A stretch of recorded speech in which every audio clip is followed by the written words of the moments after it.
টানা এক সপ্তাহ ছুটির শেষে পরিবার পরিজন নিয়ে ঢাকায় ফিরছে কর্মজীবী মানুষ। বাস ট্রেনের পাশাপাশি নৌপথেও ছিল ঢাকায় ফেরা মানুষের ভিড়। ছুটি শেষে রাজধানীতে ফেরা মানুষের মাঝে ছিল স্বস্তির ছাপ, অনেকের মধ্যেই ছিল শেকড় ছেড়ে আসার বিষাদও। এদিকে ঈদের চতুর্থ দিনেও ঢাকা ছাড়ছেন অনেকে।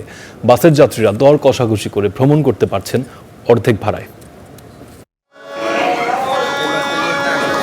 প্রিয় মানুষদের সঙ্গে ঈদ উদযাপন শেষে এবার জীবিকার যুদ্ধে ফেরার পালা।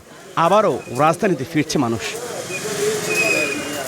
কেউ ফিরেছেন পরিবার নিয়ে, কেউ আবার চাকরির তাগিদে পরিবার পরিজনদের গ্রামে রেখেই ফিরেছেন ঢাকায়।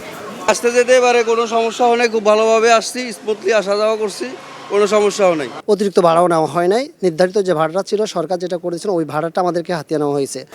মঙ্গলবার থেকে খুলেছে সরকারি বেসরকারি অফিস, তাই যে যেভাবে পারছেন ফিরছেন কর্মস্থলে। সকাল থেকে কমলাপুর রেল স্টেশনে ছিল ঢাকায় ফেরা হাজারো মানুষের ভিড়। কিছু ট্রেনের শিডিউল বিপর্যয় হলেও স্বচ্ছন্দেই ঢাকায় ফিরতে পেরে খুশি যাত্রীরা। এই বিলম্বতার কারণ হলো এই ট্রেনগুলো তার স্টার্টিং স্টেশন থেকে ঢাকায় বিলম্বে পৌঁছায়। এটাকে আমরা বলি কানেক্টিং র্যাক, মানে ট্রেনটা বিলম্বে আসছে, বিলম্বে ছেড়ে গেছে।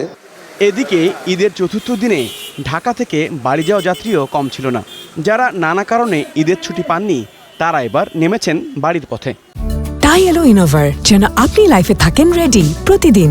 Innova, designed for now. আমি একজন মিডিয়া কর্মী, কারণ আমাদের তো বুঝেনি যে ঈদের সময় সবাই ছুটিতে গেলেও মিডিয়া কর্মীরা ঈদের সময় যেতে পারে না। এই কারণেই ধরেন যে আমাদের ছুটি যারা শেষ করে আবার ঢুকছে, আমাদের ছুটি দিচ্ছে। আমার হাজব্যান্ড এমন একটা চাকরি করে যে একটা ঈদে ছুটি পায়, একটা ঈদে ছুটি পায় না। সো আমাকে একটা ঈদ ঢাকাতে করতে হয় বাচ্চাদের নিয়ে।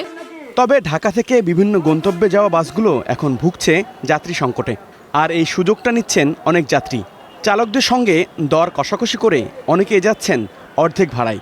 ঈদের আগে যাত্রীদের কাছ থেকে অতিরিক্ত ভাড়া নেন, কয়েক গুণ ভাড়া নেন। যাত্রীরাও এখন সেই সুযোগটা নিচ্ছে। অন্তত যাত্রীরা এই সুযোগটা নিচ্ছে। যাত্রীরা তো 11 মাস ধরে সুযোগ নেয়।